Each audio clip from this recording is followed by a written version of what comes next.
धन्यवाद सभापति महोदय, आपने मुझे शिक्षा व उस शिक्षा की मांग पर बोलने का मौका दिया। आपका बहुत बहुत आभार, बहुत बहुत धन्यवाद। शिक्षा वो शेरनी का दूध है जो जितना पिएगा उतना दहाड़ेगा। बाबा भीमराव अम्बेडकर जी ने कहा था कि चाहे पैरों में चप्पल जूते न हो लेकिन हाथ में किताब होना अति आवश्यक है, क्योंकि क्षेत्र का विकास शिक्षा के माध्यम से ही होता है। माननीय सभापति महोदय, आज पक्ष और विपक्ष के साथी एक दूसरे पे आरोप प्रत्यारोप कर रहे हैं। मैं माननीय सभापति महोदय कहना चाहूँगा, गुरुजन का स्थान आज पूरे भारतवर्ष में सर्वोच्च स्थान है। गुरुजन का हम आदर और मान और सम्मान करते हैं। जब प्रारंभिक क्लास में जब बच्चा प्रवेश लेता है, वो एक माटी के पुतले के सम्मान होता है और शिक्षक अपनी शिक्षा और संस्कार के द्वारा जिस सांचे में ढालना चाहे उस सांचे में वो बच्चा ढल जाता है। और शिक्षक अपने पूरे जीवन काल के दौरान हजारों सैकड़ों बच्चों को, चाहे वो इंजीनियर हो, चाहे वो डॉक्टर हो, चाहे वो आईएएस हो, चाहे आईपीएस हो, चाहे आरएएस हो, बनाने का काम एक शिक्षक ही करता है। लेकिन हमें भी सोचना होगा कि उस शिक्षक के बारे में कि हम उसको मजबूती प्रदान करें, उसके मन में एक विश्वास प्रदान करें।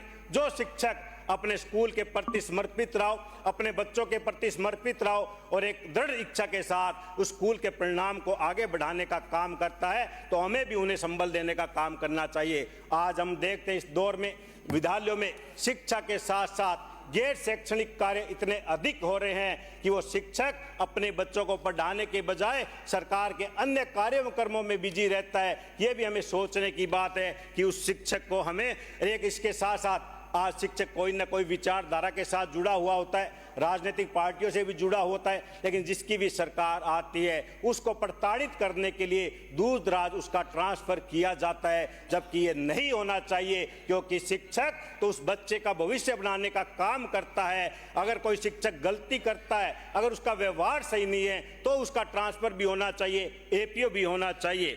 माननीय सभापति महोदय, पूर्व में मुख्यमंत्री अशोक गहलोत ने गरीब के बच्चे का दर्द जाना और जो समय की मांग थी कि इस युग में जिसमें आज हम देख रहे महंगाई बढ़ रही है, प्राइवेट स्कूलों में फीस बहुत अधिक है, गरीब का बच्चा इंग्लिश मीडियम स्कूल में नहीं जा पा रहा था। उन्होंने एक नवाचार किया, Mahatma Gandhi English medium school खोलने की घोषणा की।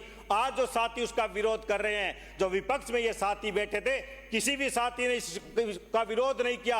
विपक्ष के साथी तो डिमांड करते थे कि हमारे भी विधानसभा क्षेत्र में Mahatma Gandhi English medium school खुलने चाहिए। आज ये कह रहे हैं कि आपने हिंदी के विद्यालय बंद कर दिए, लेकिन आप सबको भी ये पता है कि हिंदी के विद्यालय बंद नहीं हुए। ये महात्मा गांधी इंग्लिश मीडियम वहीं खोले गए जहां एक दूसरा विकल्प था हिंदी मीडियम का, जहां दो स्कूलें हिंदी मीडियम की चल रही थी, दूसरी में जगह वो इंग्लिश मीडियम स्कूलें खोली गई और बच्चे अपने चॉइस के हिसाब से चाहे वो हिंदी मीडियम स्कूल में पढ़े, चाहे वो इंग्लिश मीडियम स्कूल में पढ़े। क्योंकि आज की ये मांग है, आज का ये दौर है कि प्रत्येक बच्चे को इंग्लिश मीडियम स्कूल के द्वारा अंग्रेजी की शिक्षा का ज्ञान होना चाहिए। लेकिन कमजोर व गरीब तबके के व्यक्ति, बच्चे जो धन के अभाव में इंग्लिश मीडियम स्कूलों में नहीं जा पा रहे थे, उनके दुख दर्द को दूर करने के लिए मुख्यमंत्री अशोक गहलोत ने यह नवाचार करने का काम किया। क्योंकि भारतीय जनता पार्टी तो पूंजीपतियों की पार्टी है, इन्हें गरीब दलित मजदूर से कोई मतलब नहीं। इन्होंने तो सदैव निजीकरण को बढ़ावा देने का काम किया। ये अपने गिरेबान में नहीं जानते कि 13 से 18 की उपलब्धियां तो गिना रहे हैं। आप ये भी तो बता देते कि 20,000 स्कूलों को आपने बंद करने का जो काम किया था, वो स्कूलें जिसमें किसी विद्यालय को दानदाता ने बनाई थी, बामा शाह ने बनाई थी, जिन विद्यालयों पर उनका नाम लिखा हुआ था, और आज वो जब विद्यालय बंद हो गए थे, उस दानदाता बामा शाह के मन में पीड़ा हुई कि मेरे द्वारा भवन बनाया हुआ आज ये भवन जर्जर हो रहा है, इसमें किसी भी तरह का काम नहीं हो रहा। इस सरकार ने भी वही परिपाटी लहराते हुए विद्यालय को बंद किया।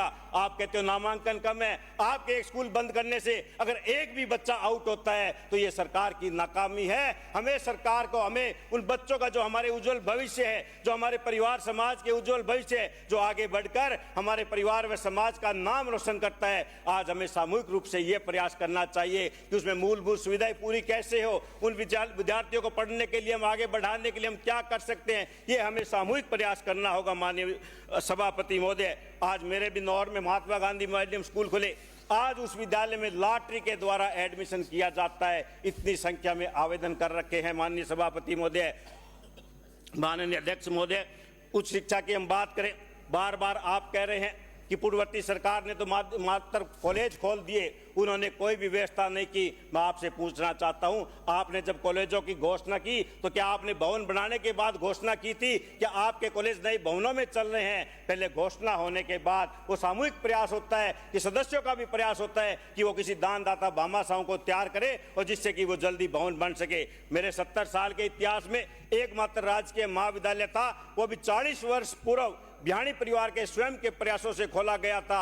40 वर्षों में अनेक जनप्रतिनिधि आए, एक भी राजकीय महाविद्यालय नहीं खुला, लेकिन गत 5 वर्षों में 5 राजकीय महाविद्यालय की सौगात मुख्यमंत्री अशोक गहलोत ने दी। और मैं इस मन से धन्यवाद दूंगा हमारे उसी बिहाणी परिवार का कि 40 वर्ष बाद भी उन्होंने गौरी शंकर बिहाणी जी के नाम से 6 करोड़ रुपए लगाकर कन्या महाविद्यालय का खोलने का काम किया। बालिका शिक्षा को बढ़ावा मिला और आज 500 से ज्यादा बालिकाएं उस विद्यालय के अंदर पढ़ रही है। पल्लू में जो कॉलेज हुआ 4 करोड़ रुपए की लगभग उसकी बिल्डिंग का निर्माण हो चुका है। कृषि कॉलेज जो हमें सौगात मिली 10 करोड़ रुपए से उसकी बिल्डिंग का निर्माण कार्य चालू है। ITI कॉलेज की जो हमें सौगात मिली उसका भी जमीन का आवंटन हो चुका, 2 बार उसकी निविदा भी लग चुकी थी, लेकिन वो निविदा किन्हीं कारणों से निरस्त हो गई, वो पुनः निविदा लगाई गई है। और जो संस्कृत महाविद्यालय खोला था उसकी भी 2.5 करोड़ रुपए की उसकी भी निविदा आमंत्रित की गई है। 5 राजकीय महाविद्यालय एक कार्यकाल में खुलना, ये युवाओं के सपनों को साकार करने का काम मुख्यमंत्री अशोक गहलोत ने किया था। बालिका शिक्षा को बढ़ावा देने का काम मुख्यमंत्री अशोक गहलोत ने किया था। 400 से 310 नए कॉलेज खोले, उसमें 130 बालिका कॉलेज खोले, क्योंकि जब युवा जो पैसे का भाव होता था वो शिक्षा बीच में छोड़ देते थे।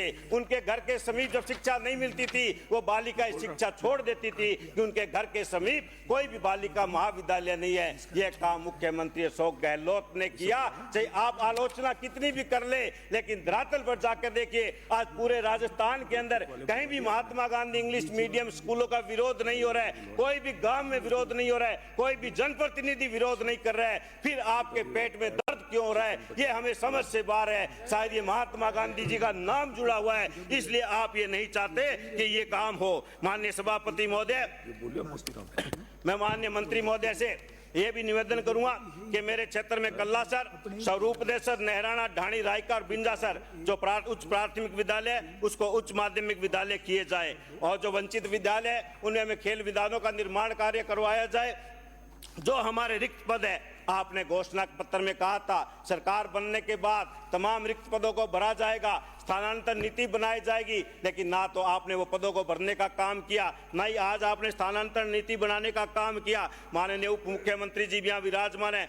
जो हमारे भामाशाह ने कॉलेज बनाया, नर्मदा देवी बिहाणी कॉलेज, मैं आपसे कहना चाहूंगा उसमें वाणिज्य और विज्ञान की संकाय को खोलने का काम करे। जो पिछले 40 वर्षों से जो हमारे नर्मदा देवी बिहाणी कॉलेज चल रहा है उसमें विभिन्न संकाय स्वयं पोषित चल रहे हैं, वो भी मेरा आपसे निवेदन रहेगा कि उसको राजकीय संकाय करने का आप काम करें। इसके अलावा जो इन विद्यालयों में आज भी हमारे कमरों की आवश्यकता है, उनमें कमरों का निर्माण कार्य करवाया जाए। जो जो मूलभूत सुविधाएं हमें विद्यालयों में आवश्यकता है हम उनकी पूर्ण करवाएं, जिससे कि हम हमारे आने वाले इस उज्जवल भविष्य को एक अच्छी व गुणवत्ता की शिक्षा दे सके, हमारे परिवार का, समाज का और क्षेत्र का नाम रोशन कर सके। ये मैं आपसे निवेदन करना चाहूँगा। बहुत से महाविद्यालयों में भी हमारे पद रिक्त पड़े हैं, उन पदों को भी आप RPSC के माध्यम से उनको भरें, जिससे कि हमें बच्चों को अच्छी व गुणवत्ता की शिक्षा मिल सके। आपने मुझे बोलने का अवसर दिया, आपका बहुत बहुत आभार, धन्यवाद।